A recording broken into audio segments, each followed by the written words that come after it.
Ya, mohon izin saya mulai. Assalamualaikum warahmatullahi wabarakatuh. Waalaikumsalam warahmatullahi wabarakatuh. Ya, baik Bapak Ibu sekalian, sesuai dengan timeline kita di Plan of Action untuk stase keperawatan komunitas dan keluarga, ya, untuk yang profesi nurse, hari ini nanti menjadi apa ya, ajang untuk diskusi terkait dengan persiapan supervisi keluarga. Kebetulan untuk kelas party ini saya sudah jadwalkan kalau tidak salah sekitar tanggal 27 Desember atau 26 ya, saya lupa. Sepertinya tanggal 27 Desember. Oke, nanti saya sudah mapping, pengujinya ada 4 untuk jumlahnya berapa ya Bapak Ibu, saya lupa. 19 ya mahasiswanya. 18, Pak. Oh, 18. Oke. Jadi ada yang satu dosen, nanti ada yang menguji 4, ada yang menguji 5. Oke, nanti kebetulan untuk sementara yang saya mapping, yang akan mendampingi panjenengan untuk kunjungan ke rumah ada Bu Diana, Bu Fitriana, Bu Heni, dan Bu Kesih. Ya, itu yang saya mappingkan dan baru saya konsultasikan kepada Pak Tri ya untuk di ACC. Itu baru saya jadwalkan di tanggal 27, mudah-mudahan sesuai dengan jadwal. Nanti kalau misalkan sudah fix, untuk tanggal supervisinya nanti saya akan share di grup koordinasi PKK komunitas dan keluarga ya. Oke, baik. Untuk persiapan di tanggal 27 itu Bapak Ibu sekalian seharusnya sih memang sudah berjalan ya, karena memang setelah MMD2 itu panjenengan otomatis harus sudah running baik stase keperawatan komunitas maupun stase keperawatan keluarga. Nah, ini saya fokus ke stase keperawatan keluarga karena kemarin di minggu kemarin saya sudah bimbingan untuk stase keperawatan komunitas. Nah, di stase keperawatan keluarga ini nanti implementasinya memang terintegrasi dengan stase keperawatan komunitas di 5 minggu praktek, di mana 3 minggu untuk komunitas, 2 minggu untuk keperawatan keluarga. Ya, ini untuk yang perlu dipersiapkan. Nanti kan Bapak Ibu sekalian ini sudah mendapatkan penugasan untuk mengelola 2 KK, di mana 2 KK itu diambil dari 3 KK yang sudah disurvei ya di saat apa ya, SMT ya, survei mawas diri atau saat pengkajian komunitas, di mana tipe keluarga yang bisa kita jadikan sebagai keluarga kelolaan itu adalah keluarga yang risiko tinggi dan rentan. Risiko tinggi artinya keluarga ini memiliki masalah kesehatan. Satu, ya kan, hanya satu, misalnya, oh bapaknya hipertensi, oh ibunya DM, oh anaknya gizi buruk, oh apa menantunya kehamilan risiko tinggi. Oh, misalkan ada pasien yang stroke. Nah, itu satu saja masalah kesehatannya. Itu adalah yang dimaksud dengan keluarga risiko tinggi. Nah, keluarga rentan itu berarti dalam satu keluarga itu sudah memiliki lebih dari satu masalah kesehatan.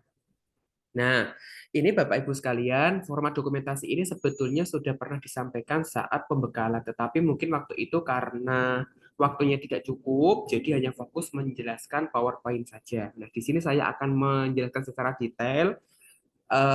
Bapak Ibu sekalian, apakah sudah mulai melakukan pengkajian keluarga untuk yang stase keperawatan keluarga? Sudah, Pak. Sampun. Untuk formatnya pakai yang mana? Pakai yang ada di buku panduan, Pak. Oke, ada yang di buku panduan. Nah, seharusnya itu mohon maaf nih karena belum sempat mengupdate dan itu tuh ilmunya sudah sangat dahulu sekali gitu ya. Sebenarnya format ini sempat saya share di waktu pembekalan, ya kalau nggak salah. Kemudian saya sudah minta Bu Tiara untuk meng-share di grup apa mahasiswa yang nurse, ya karena saya tidak punya akses, saya hanya punya akses untuk koordinasi di grup koordinasi. Nanti kalau misalkan tidak merepotkan, nanti panjenengan bisa mengconvert, sebenarnya hampir sama Bapak Ibu, mengconvert dari dokumentasi yang sudah panjenengan tuliskan menjadi dokumentasi yang saya jelaskan pada siang hari ini. Gitu. Jadi di sini ada 2 versi Bapak Ibu. Ini kemarin saya dapat oleh-oleh dari hasil workshop Perkesmas ya. Salah satunya adalah keperawatan keluarga. Di mana di 2 versi ini ada yang menggunakan versi panjang, ada yang menggunakan versi pendek. Nah, untuk yang kita gunakan di Puskesmas itu kita menggunakan yang versi pendek. Tetapi karena sekarang kita posisinya ada di level akademis, jadi nanti panjenengan harus mumpuni untuk menggunakan pengkajian versi panjang maupun versi pendek. Nah, yang pertama kali saya sampaikan ini yang terkait dengan pengkajian untuk versi pendek. Oh, sorry, versi panjang. Dua-duanya ini kita masih menggunakan teorinya Friedman. Mungkin dari zaman panjenengan dulu kuliah D3, kemudian S1, kemudian sekarang profesi, itu masih apa ya, masih relate atau masih identik dengan pengkajian Friedman. Ya, kalau kita berbicara tentang keperawatan keluarga, itu ada dua mbahnya yang punya teori. Ya, ada Friedman yang sekarang kita duplicate di Indonesia atau adopsi di Indonesia, kemudian yang Calgary sama Maglaya. Ya, kalau Calgary itu biasanya kita gunakan untuk apa ya, wilayah bagian barat ya, misalnya Amerika, Eropa gitu. Karena kenapa? Kalau Calgary itu kita sampai mengidentifikasi atau mengkaji hewan-hewan peliharaan yang ya setiap harinya tinggal bersama keluarga. Nah, mungkin di Indonesia sekarang sudah banyak tuh yang mulai seperti itu. Makanya ini butuh nih, apakah kita masih harus menggunakan pengkajian dengan Friedman atau kita harus sudah berkembang seperti negara bagian barat yang memang si hewan peliharaannya itu sudah menjadi salah satu atau bagian dari keluarga itu yang tidak bisa terpisahkan. Nah, itu nanti kita pakainya Calgary. Kemudian kalau Maglaya itu intinya dia lebih fokus kepada tugas utama kesehatan keluarga ya, mulai dari mengenal masalah, kemudian memutuskan atau mengambil keputusan, kemudian melakukan perawatan sederhana atau perawatan kesehatan keluarga, terus kemudian memodifikasi lingkungan dan memanfaatkan fasilitas layanan kesehatan. Itu yang Maglaya ini sekilas. Nah, ini kita masih menggunakan teorinya Friedman di mana nanti saat pengkajian keluarga yang spesifik untuk asuhan keperawatan keluarga, itu panjenengan tuliskan hari tanggal pengkajiannya. Kemudian inisial kepala keluarganya kita tidak perlu menuliskan nama lengkap kepala keluarganya. Misalnya inisial, misalnya saya nih Muhammad Jauhar, misalnya MJ. Ya, berarti Bapak MJ kayak gitu. Nah, tolong nanti dibiasakan Bapak Ibu ketika kita sudah masuk ke arwah ya kan, atau ke marwah keperawatan keluarga dan komunitas, ya kita biasakan menggunakan sapaan itu menggunakan bapak, ibu dan anak, bukan tuan dan nyonya lagi. Ya, nanti tinggal disesuaikan. Terus kemudian ini umur kepala keluarganya, status perkawinannya, apakah menikah atau janda atau duda, agama kepala keluarga, pendidikan, pekerjaan, alamat dan sumber informasi. Ya, sumber informasi ini berarti isinya adalah waktu panjenengan mengkaji keluarga ini siapa yang memberikan informasi. Ya, belum tentu kita ketemu dengan kepala keluarganya. Mungkin waktu itu kita ketemu dengan ibu, ya kan, yang suka sering di rumah gitu kan waktu kita pengkajian. Itu berarti kita tulis misalnya di sini sumber informasinya adalah istri, ya. Atau misalkan kalau misalkan anaknya tulis anak dan sebagainya. Yang memang kita rasa si orang itu mampu memberikan informasi secara detail terkait dengan keluarga yang sedang kita kaji. Baru nanti Bapak Ibu sekalian, seluruh anggota keluarga, ya kan, termasuk kepala keluarga kita tuliskan di sini juga. Ya, namanya siapa misalnya tadi ya Bapak MJ. Jenis kelaminnya laki-laki, hubungannya berarti suami. Kemudian umurnya misalnya 33, pendidikannya S2. Nah, di sini ditulis nih status imunisasi. Apakah sudah pernah mendapatkan BCG, polio, DPT, hepatitis. Nah, ini kalau misalkan panjenengan kok kebetulan dapat kepala keluarga atau keluarga yang memang zaman old gitu ya, di mana dulu itu kan tidak mengenal ya adanya BCG, polio, DPT, hepatitis, itu kita tinggal bisa melihat apa ya, semacam bekas cotat ya atau bekas suntik yang ada di lengan tangan si anggota keluarga itu untuk bapak ibunya misalnya atau mbahnya, untuk bisa mengidentifikasi apakah keluarga ini sudah mendapatkan imunisasi secara lengkap atau tidak. Kemudian keterangan ini Bapak Ibu sekalian nanti tinggal dituliskan kira-kira ya kan ada masalah kesehatan atau tidak. Kalau misalkan ada, misalnya nih suaminya tadi si Bapak MJ, misalnya di sini dia kok hipertensi, tulis di sini keterangannya hipertensi. Kalau dia DM tulis DM. Kalau dia gout arthritis tulis gout arthritis, stroke tulis stroke dan sebagainya. Nah, nanti jangan lupa Bapak Ibu membuat genogram 3 apa ya, 3 keturunan atau 3 angkatan ya, atau ketiga keturunan atau 3 generasi. Ya, kalau misalkan di rumah itu kok ada anak sama bapak, berarti kita bikin programnya mulai dari kakek neneknya, kakek nenek, bapak ibu sama anak. Itu 3 generasi, artinya seperti itu. Ya, terus kemudian kita identifikasi tipe keluarga. Apa tipe keluarganya? Ya, nuclear family, extended family, atau single family. Monggo nanti dibuka lagi teorinya. Ya, tergantung dari anggota keluarga. Kalau nggak salah kemarin waktu kita tabulasi data itu ada ya yang kepala keluarganya sudah seorang perempuan ya, seorang janda atau misalkan karena suaminya sudah tidak ada itu monggo nanti disesuaikan apakah dia tipe keluarganya extended atau nuclear family.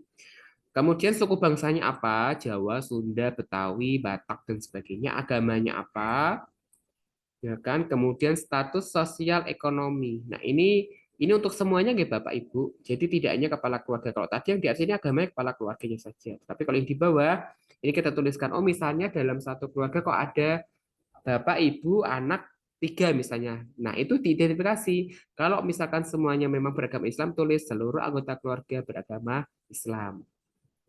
Ya, suku bangsa juga sama. Misalkan kok ibunya orang Batak, bapaknya orang Jawa gitu kan menikah, anaknya jadi orang Jawa. Nah, tulis berarti Bapak MJ berasal dari suku Jawa, tetapi Ibu MJ berasal dari suku Batak gitu. Tetapi anak-anaknya termasuk dalam suku Jawa gitu. Kemudian status sosial ekonomi. Nah, ini tuliskan ya pekerjaan sama penghasilan. Kalau kita berbicara tentang status sosial ekonomi, berarti kita sedang berbicara tentang pekerjaan dan penghasilan. Ya, tidak hanya cukup seperti itu, nanti panjenengan identifikasi apakah penghasilannya itu di atas UMR atau di bawah UMR Kabupaten Pati tahun 2023. Ya, terus kemudian tidak hanya sebatas itu, kita identifikasi kira-kira cukup nggak ya kan, anggota keluarga yang bekerja punya penghasilan terus dikumpulkan jadi satu itu cukup nggak untuk menghidupi seluruh anggota keluarganya. Artinya menghidupi itu memenuhi segala kebutuhannya, kebutuhan akan kesehatan, pendidikan, rekreasi, keseharian, ya kan, kemudian kebutuhan-kebutuhan lain yang harus dibayarkan atau ditanggung setiap bulannya. Nanti di situ kita bisa melihat nih mengidentifikasi kira-kira keluarga ini masuk ke dalam kategori menengah atau eh, tingkat atas atau tingkat bawah ya sosial ekonominya. Kemudian aktivitas rekreasi keluarga ya kita identifikasi kira-kira keluarga punya aktivitas rekreasi atau tidak ya kan kebiasaan untuk piknik ya kan kira-kira misalnya oh sebulan sekali oh seminggu sekali kemana pikniknya atau rekreasinya. Ya ini tidak perlu harus sampai keluar kota, Bapak Ibu sampai keluar negeri, sampai keluar pulau enggak. Tetapi memang keluarga ini tuh mempunyai apa ya jadwal untuk pergi bersama keluar rumah. Ya misalnya ke mall, makan bersama, kemudian berkunjung ke sanak saudaranya itu masuk ke dalam aktivitas rekreasi keluarga. Kemudian yang C, ini riwayat dan tahap perkembangan keluarga. Tahap perkembangan keluarga apa? Nanti panjenengan coba baca lagi. Ya ada bring family ya, keluarga dengan apa? Anak yang baru lahir atau misalkan single family atau keluarga dengan anak usia sekolah, keluarga dengan anak usia remaja, dewasa, kemudian keluarga lansia dan sebagainya. Itu tahap perkembangannya. Ya. Terus kemudian kira-kira nanti buka bukunya di buku keperawatan keluarga itu di setiap tahap perkembangan itu pasti ada tugas perkembangan keluarga. Ya misalnya nih, oh saya kok ketemunya keluarga yang punya anak sekolah, anak pertamanya. Oh berarti tahap perkembangan keluarganya ini masuk ke dalam tahap perkembangan anak usia sekolah. Nah tugasnya apa saja? Nanti searching di Google, oh dia harus menyiapkan biaya pendidikan anak-anaknya. Dia harus membantu mensosialisasikan anak-anaknya ke masyarakat. Nah, dari tugas itu yang tertulis di buku, ya sesuai dengan tahap perkembangannya itu tercapai atau tidak. Kalau tidak tercapai, itulah tugas perawat keluarga, ya kan? How to fulfillment, ya kan? Bagaimana memenuhi kebutuhan ini atau tahap perkembangan ini. Ya, sehingga tugas kita itu yang pertama ketika kita tahu bahwa keluarga itu tahap perkembangannya delay, tidak terpenuhi, kita bantu untuk memenuhinya. Kemudian riwayat keluarga inti. Nah, ini kita tuliskan ya kan apa saja masalah kesehatan yang pernah dialami oleh anggota keluarga inti, Bapak Ibu anaknya atau yang dalam satu rumah. Tuliskan oh bapaknya pernah hipertensi, ibunya pernah DM, tulis semuanya. Ya one by one, ya kan? Members by members. Jadi anggota keluarga setiap anggota keluarga itu kita tuliskan apakah punya riwayat kesehatan atau penyakit yang saat ini masih dialami, entah itu penyakit keturunan atau tidak keturunan, penyakit menular atau tidak menular. Kemudian pola kesehatan keluarga ini bagaimana keadaan kesehatan keluarganya, ya kan? Apakah ada masalah ini hampir sama ya dengan riwayat keluarga intim. Kemudian kebersihan perorangan, ya kita berbicara tentang personal hygiene. Berapa kali mandi, berapa kali cuci rambut atau keramas, berapa kali gosok gigi, ya kan? Berapa kali mengganti pakaian dan sebagainya. Kita tuliskan di kebersihan perorangan. Penyakit yang diderita, kira-kira masalah kesehatan apa yang saat ini dialami oleh anggota keluarga, yaitu sama member to member, sebutkan by member. Riwayat penyakit dahulu, ya kan? Jadi apakah ada penyakit yang saat ini belum pernah dialami dan dulu pernah dialami? Nah, itulah masuknya ke riwayat penyakit dahulu. Ya, kalau riwayat penyakit sekarang yaitu real time. Ya, jadi penyakit apa yang saat ini dialami oleh anggota keluarga, ya kan? Atau mungkin beberapa bulan terakhir, ya kan, yang dialami oleh anggota keluarga. Kemudian, apakah ada penyakit keturunan, misalnya hipertensi, DM, kemudian apalagi ya penyakit keturunan? Ya, PTM-PTM yang lain gitu kan, cancer dan sebagainya atau apa tumor dan sebagainya nanti kita identifikasi. Nah, ini penyakit kronis atau menular ada enggak? Kemudian kecacatan anggota keluarga ada enggak yang disabilitas? Mohon maaf misalnya tidak punya tangan, tidak punya kaki, atau misalkan amputasi dan sebagainya. Kita tulis semuanya. Kemudian di poin E, ini fokus ke pengkajian lingkungan. Kita gambarkan denah rumahnya. Ya. Kemudian kita sampaikan, deskripsikan bagaimana keluarga itu mengelola pembuangan limbah rumah tangga. Apakah ada selokan, ada saluran khusus limbah yang nantinya akan mengalir. Nah, mengalirnya ini di mana nih? Itu kan di sungai atau di penampungan dan sebagainya. Pembuangan sampah, punya nggak tempat sampahnya? Terus gimana biasanya membuang sampah? Apakah dibakar, dikumpulin kemudian nanti diangkut sama petugas kebersihan atau di apa dibakar ya di apa disimpan di dalam tanah, ya kan? Digali kemudian kita simpan di situ atau seperti apa? Kemudian bagaimana kebersihan lingkungan rumahnya, berantakan, tertata rapi, dan sebagainya. Sumber pencemaran ada nggak? Polusi udara, polusi air yang memang itu relate dengan kondisi keluarga. Sumber air minum, dari mana anggota mengkonsumsi air minum? Apakah beli air galon, ya kan? Ataukah punya pam nanti dia ngerebus air, ataukah beli air isi ulang, dan sebagainya kita tuliskan. Kemudian jamban. Jamban ini kita tentukan apakah ada jamban keluarga, gitu kan. Terus kemudian apakah ada septic tanknya, apakah masih ada praktek BAB sembarangan, kita tuliskan semuanya. Apakah netting di keluarga atau di tetangganya, kita tuliskan. Terus kemudian karakteristik tetangga dan komunitas RW. Nah, kira-kira itu bagaimana disparitas atau keberagaman anggota masyarakat yang ada di sekitarnya, ya kan? Apakah memiliki pola interaksi yang bagus gitu kan, ngobrol, berkomunikasi, terus dari suku yang sama gitu kan, dari sama-sama penduduk asli dan sebagainya. Jadi kalau kita berbicara tentang versi panjang ini kita mengimprovisasi jawaban si klien. Jadi kita menuliskan dalam bentuk narasi gitu. Terus kemudian mobilitas geografis keluarga. Nah, ini artinya Bapak Ibu sekalian, pernah nggak ya kan keluarga itu melakukan mobilisasi geografis ya, misalnya nih Bu Susiana keluarganya oh dulu itu pernah tuh karena suaminya dinas di Papua, pernah tinggal di Papua, sekarang baru pindah ke Pati misalnya. Itu adalah mobilitas geografis keluarga ya. Atau misalkan nih Bu Ika Maulida gitu kan pernah tinggal di Sumatera karena ikut suaminya. Nah sekarang karena kerja di Pati pindah ke Pati misalnya. Nah, itu contohnya adalah mobilitas geografis. Bukan berarti setiap hari, setiap waktu bepergian itu enggak. Jadi pernah enggak tempat tinggal itu berpindah-pindah. Terus kemudian sistem pendukung keluarga. Kira-kira resources apa yang menjadi sistem pendukung? Misalnya nih, anggota keluarga atau keluarga itu memiliki asuransi kesehatan. Misalnya, ya kan, memiliki tabungan sehingga ketika ada keperluan yang mendadak bisa kita menggunakan tabungan itu. Nah, itu kita tuliskan di sistem pendukung keluarga. Terus kemudian struktur keluarga, pola komunikasinya, bagaimana pola komunikasi ketika ada masalah ya antar anggota keluarga itu, bagaimana pola komunikasinya? Apakah tertutup, terbuka, nggak pernah cerita, dipendam sendiri, ya kan? Tidak ada pernah ada forum untuk diskusi sharing dengan anggota keluarganya, tidak ada timing atau waktu untuk apa ya istilahnya berkeluh kesah atau seperti apa? Ya, struktur dan kekuatan keluarga, ya kan? Struktur itu berarti apa saja, ada apa saja di keluarganya. Oh, ada ayah, ada ibu, ya kan, ada anak.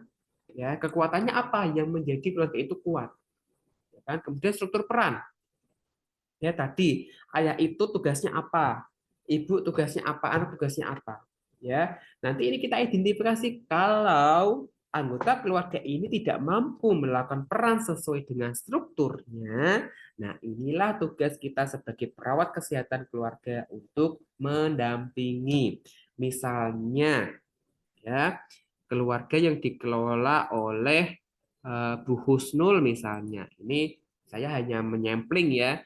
Oh, anggota keluarganya itu misalnya atau keluarga binaannya itu misalnya suaminya sudah tidak ada, sudah meninggal, gitu kan. Nah, otomatis struktur ayah itu kan nggak ada di di keluarga itu yang dikelola oleh Bu Husnul, gitu kan. Otomatis di sini sudah ada transisi peran nih, ya kan, ibunya yang tadinya hanya bertugas sebagai seorang istri, kemudian tugasnya hanya membersihkan rumah, menyiapkan makanan, pakaian, pokoknya intinya mengatur keuangan. Nah, karena ini ayah atau suaminya sudah tidak ada, adanya transisi peran yang tadinya hanya sebagai istri atau sebagai ibu, ini merangkap sebagai ayah ataupun suami.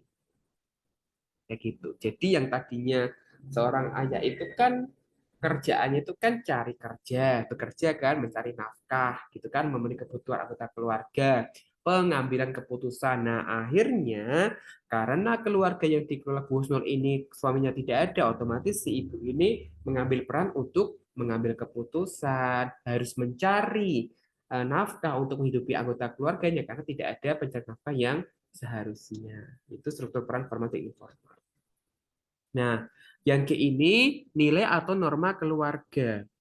Ya, ini kita mengidentifikasi Bapak Ibu sekalian ya. Jadi kita mengidentifikasi fungsi-fungsi yang harus dijalankan oleh keluarga. Ya, di mana kalau kita berbicara tentang fungsi, ya, keluarga itu harus mampu menjalankan fungsi sebagai afektif. Afektif itu adalah memberikan kasih sayang. Jadi kalau misalkan ada sampai anaknya kok mencari kasih sayang ke orang lain, berarti fungsi afektif di keluarga tidak berjalan. Misalnya anggota keluarga atau anaknya ketika ada masalah kok lebih nyaman cerita ke orang lain, berarti fungsi afektifnya tidak berjalan. Tidak ada yang merasa terayomi, tidak ada tempat untuk berkeluh kesah, tidak ada tempat untuk meminta kasih sayang, itu berarti fungsi afektifnya tidak berjalan. Fungsi sosial. Fungsi sosial itu berarti anggota keluarga ini harus atau keluarga ini harus mampu memfasilitasi anggota-anggota keluarganya untuk istilahnya bersosialisasi, berinteraksi dengan anggota masyarakat yang lainnya. Gitu guys, sehingga ini fungsi sosialnya bisa berjalan. Kemudian fungsi perawatan kesehatan, artinya keluarga itu harus mampu merawat ketika ada anggota keluarganya yang sakit. Ya, di sini nanti ada 5 ya tugas utama kesehatan keluarga. Mengenal masalah kesehatan, mengambil keputusan, merawat anggota keluarga yang sakit, memelihara lingkungan dan memanfaatkan fasilitas pelayanan kesehatan. Fungsi reproduksi, apakah anggota keluarga itu memiliki keturunan? Maka memiliki keturunan, ya. Apakah ada anak-anaknya, keturunannya. Fungsi ekonomi itu berarti apakah anggota keluarga itu mampu memenuhi kebutuhan, ya kan? Apakah bekerja, punya penghasilan, ya kan? Itulah fungsi ekonomi. Nah, ketika kok tadi keluarga sudah tidak mampu melakukan tugas perkembangannya, sudah tidak mampu menjalankan perannya, sudah tidak mampu menjalankan fungsinya, nah inilah keluarga yang perlu didampingi atau dibina. Nah, kemudian stres dan coping keluarga. Kira-kira stresor apa yang saat ini dihadapi keluarga jangka pendek, jangka panjang? Ya, kemudian bagaimana kemampuan keluarga untuk merespons stresor dan strategi adaptasi yang dilakukan. Ya, ketika ada masalah, apa yang dilakukan keluarga ini?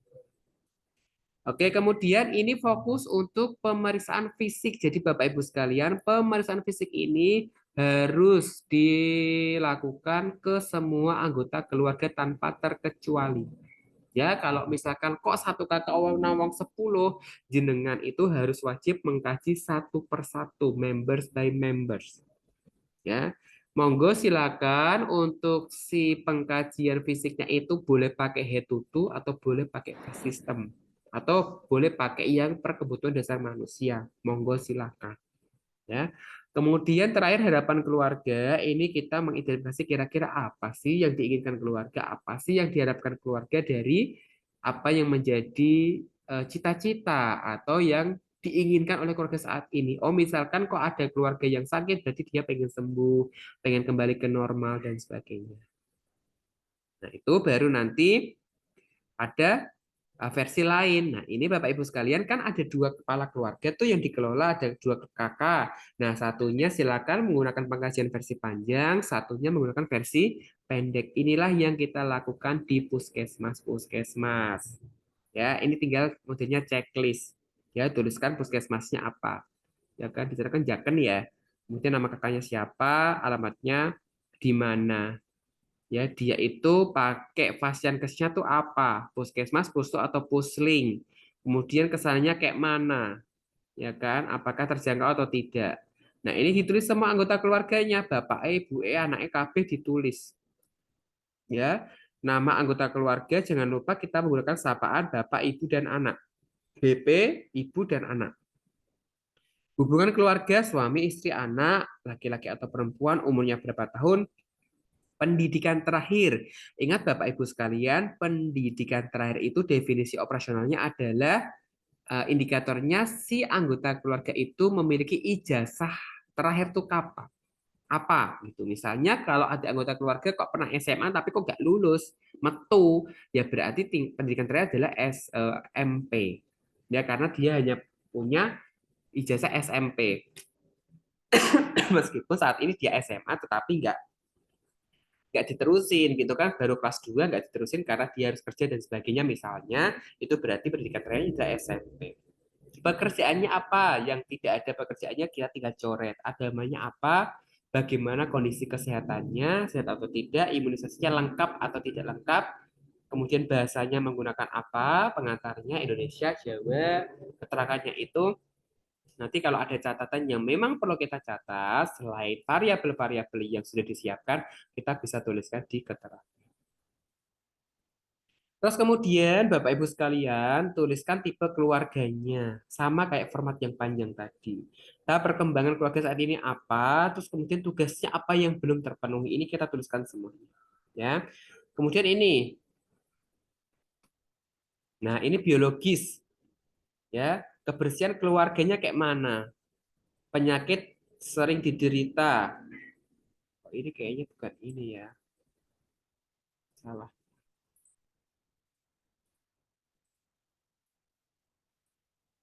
Oke. Kemudian ini penyakit kronis atau menular, ya ada atau tidak ada. Kemudian urut 6, 7 mana? Oh, 7 ini, sorry. Ada nggak kecacatan di keluarga?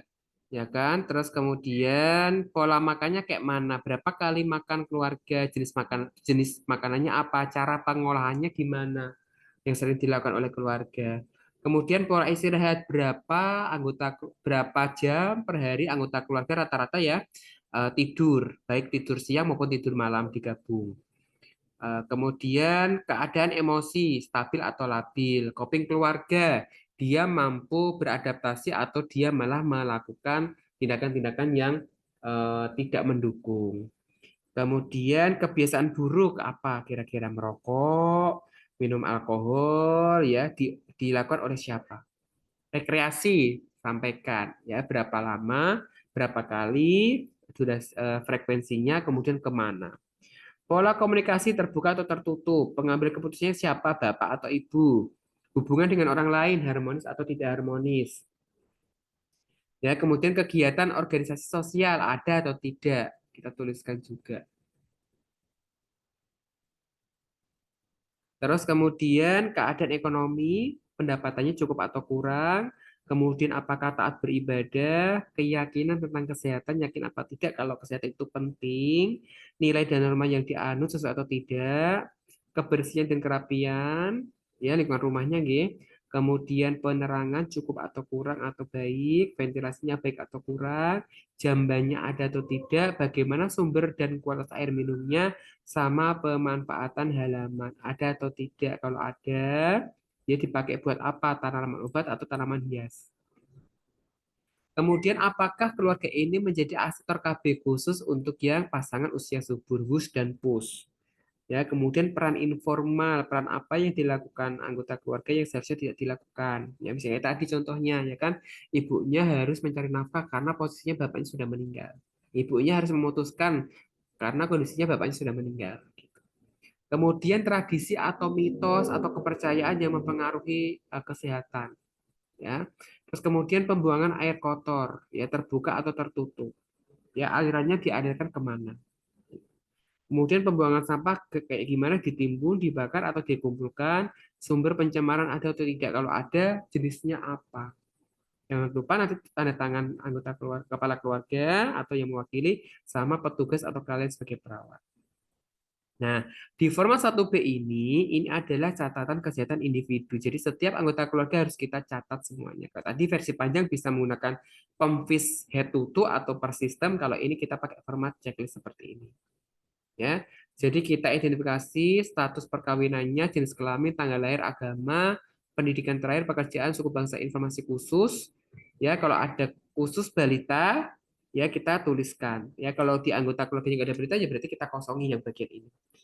Ya, terus kemudian WUS, khusus wanita usia subur. Kalau ada kita isi, kalau nggak ada kita kosongi. Kemudian riwayat kesehatan sekarang, ya kira-kira ada nggak masalah kesehatan saat ini dialami atau yang dahulu, ya kan pernah nggak ada masalah kesehatan yang berbeda dengan masalah kesehatan saat ini. Terus kemudian penyakit kesehatan keluarga, ya kan? Apakah ada penyakit menular yang atau tidak menular yang diturunkan keluarga ke anggota keluarganya. Terus kemudian kebiasaan sehari-hari.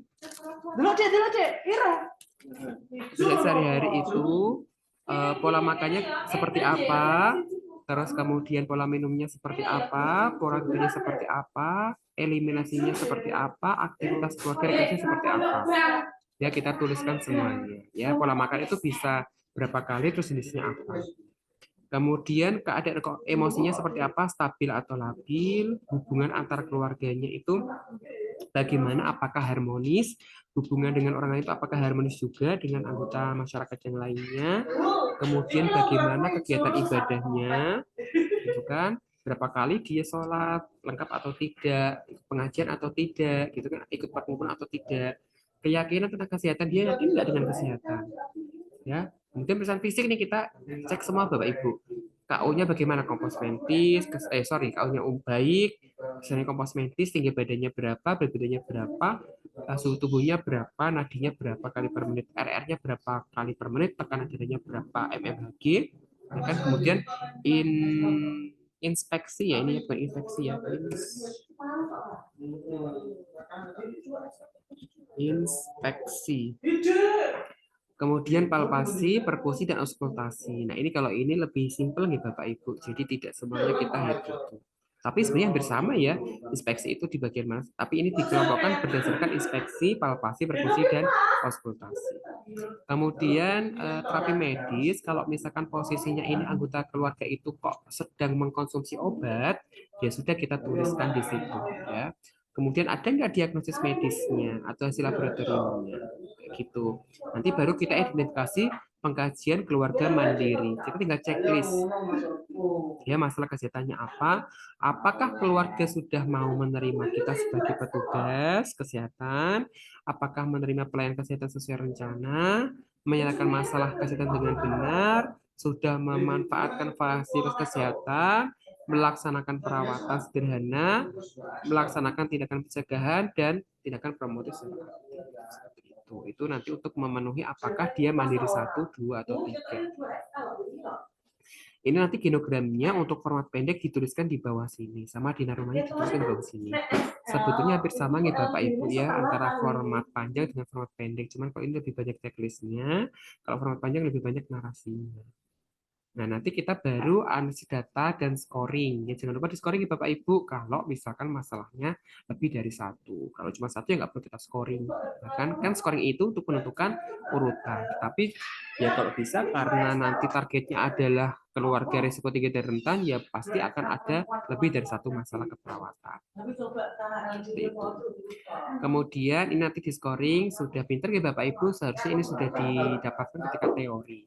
Ya, jadi sekarang kita tinggal mengaplikasikan apa yang sudah kita dapatkan di teori. Ya, di sini ada sifat masalahnya, aktual, risiko tinggi atau potensial, kemudian kemungkinan masalah untuk diubah, potensial untuk dicegah, dan menonjolnya masalah. Kemudian ini maaf ya, ini pakainya SDK. Kita tuliskan diagnosis keperawatannya menurut SDKI, terus kita tuliskan intervensinya TOK 1 2 3 4 5. Implementasinya juga sama, evaluasinya pakainya SWOT. Seperti itu. Nah, nanti kalau untuk yang cara menulis evaluasi, cara untuk menulis implementasi dan intervensi, kita coba lihat di sini. Yang kemarin mungkin sudah disampaikan waktu ini ya. Nah, ini untuk masalah keperawatan keluarga yang mungkin muncul. Jadi nanti sebetulnya ada pertanyaan seperti ini Bapak Ibu, boleh nggak kalau misalkan muncul masalah keperawatan individu di keluarga, boleh nggak masalah, tetapi tidak menjadi diagnosis prioritas. Misalnya nih, ya kan, keluarga kelolaan ya, misalnya keluarga kelolaannya Bu Ani nih misalnya, ya kan, oh satunya saya mengambil masalah keperawatan keluarga nih, misalnya contohnya manajemen kesehatan keluarga tidak efektif misalnya. Ya, itu kan masalah keperawatan keluarga. Terus tetapi kok ada tuh anggota keluarga yang kena TBC misalnya harus mengangkat bersihan jalan nafas tidak efektif misalnya, ya nggak masalah. Tetapi bersihan jalan nafas itu bisa menjadi diagnosis yang kedua, bukan menjadi diagnosis yang pertama. Ya, karena kita kalau berbicara tentang nurse gitu ya, level levelingnya itu maksudnya level 1 sama level 2 untuk keluarga. Ya, level 1 itu apa? Mahasiswa atau perawat itu mengelola satu individu dalam satu keluarga itu yang memang memiliki masalah kesehatan. Kemudian level 2 itu mengelola individu-individu yang memiliki masalah kesehatan yang sama. Ya, misalkan bapaknya DM, ibunya DM, nah itu berarti sudah level yang kedua. Seperti itu.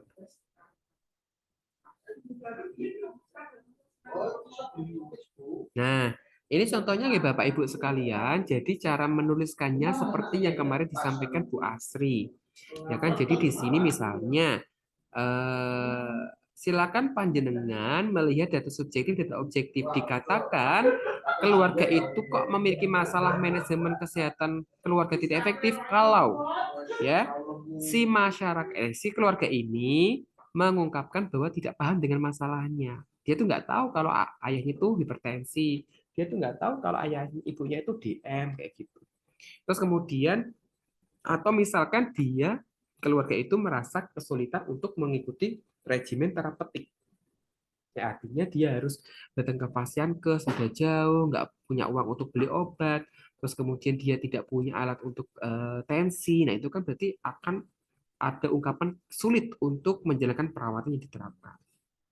Kemudian objektifnya sudah mulai ada perberatan gejala yang dialami oleh anggota keluarga yang sakit, ya, atau aktivitas keluarga untuk mengatasi masalah kesehatan tidak tepat. Jadi intinya, misalkan sudah tahu hipertensi, tetapi kok masih misalnya makan asin, gitu kan, terus kemudian masih suka kebiasaan merokok, gitu kan, masih suka makan makanan yang meningkatkan tekanan darah, masih suka dibikin stres. Nah, itu adalah aktivitas yang kurang tepat atau tidak mengatasi masalah. Atau misalkan dia hanya sebatas katanya, ya biasanya, gitu kan. Nah, itu bisa kita masukkan ke dalam data dari manajemen kesehatan keluarga tidak efektif. Artinya tuh seperti ini Bapak Ibu. Ya, ketika kita berbicara tentang manajemen kesehatan, artinya tuh si mas keluarga ini seharusnya tuh sudah paham dengan masalah keperawatan. Masalahnya seharusnya ya, cuma karena dia itu tidak pernah terpapar informasi, kemudian dia akhirnya melakukan tindakan-tindakan yang tidak mendukung perbaikan kondisi kesehatannya. Nah, di situ kita tuliskan manajemen kesehatan yang efektif. Jadi kalau menentukan diagnosis, jangan sampai kita melupakan data subjektif dan objektif. Ingat, kalau kita berbicara tentang penentuan diagnosis, harus 80% memenuhi data subjektif dan objektif untuk gejala mayor. Tapi sebetulnya masih ada gejala minor ya Bapak Ibu, tapi saya hanya menuliskan ya gejala mayornya saja. Ya, artinya kalau di sini ada 4 data, berarti kalau kita asumsikan 80%, berarti minimal harus ada 4-4-nya. Karena kalau cuma 3, berarti baru 75%. Artinya datanya tidak cukup untuk menegakkan diagnosis ini kayak gitu. Jadi harus ada 4-4-nya ini harus terkaji ya, muncul di keluarga kelolaan.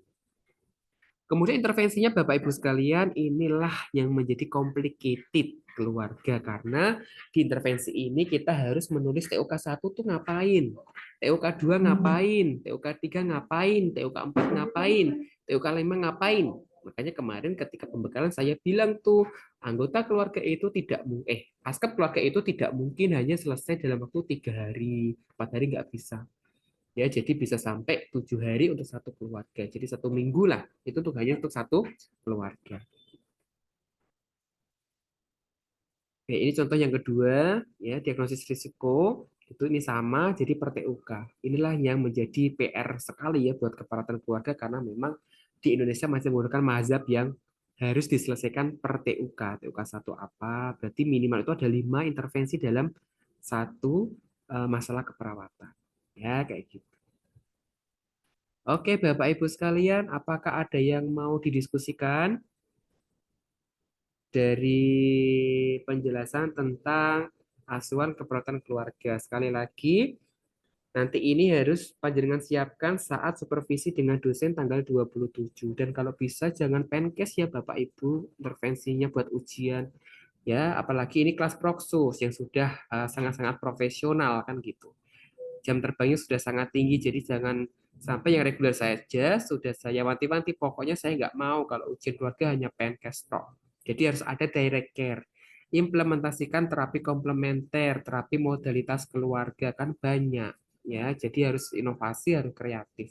Ya, jadi jangan hanya bermodal leaflet ya kan sama SAP, itu sudah nggak zamannya lagi.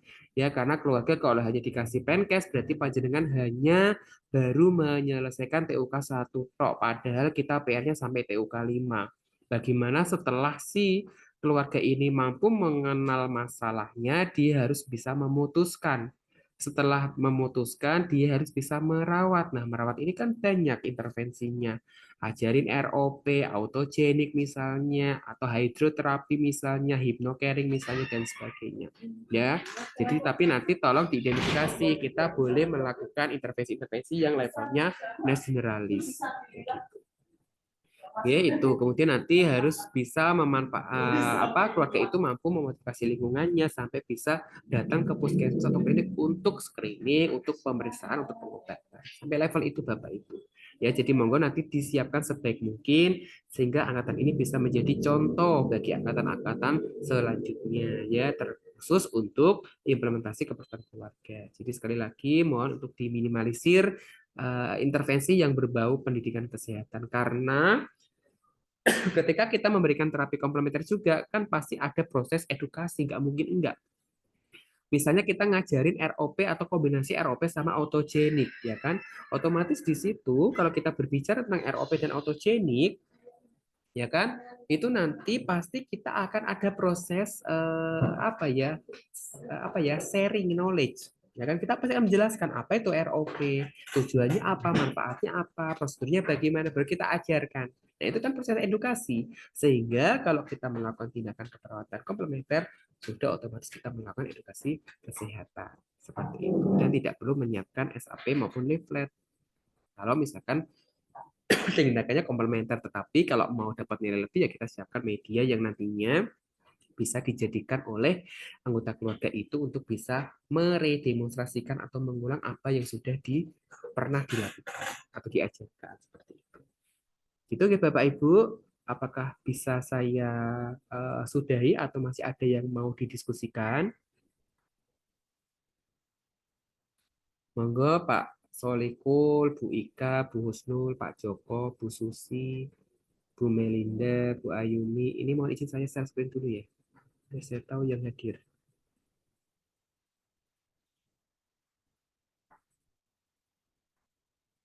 Oke, monggo. Ada yang mau memberikan masukan?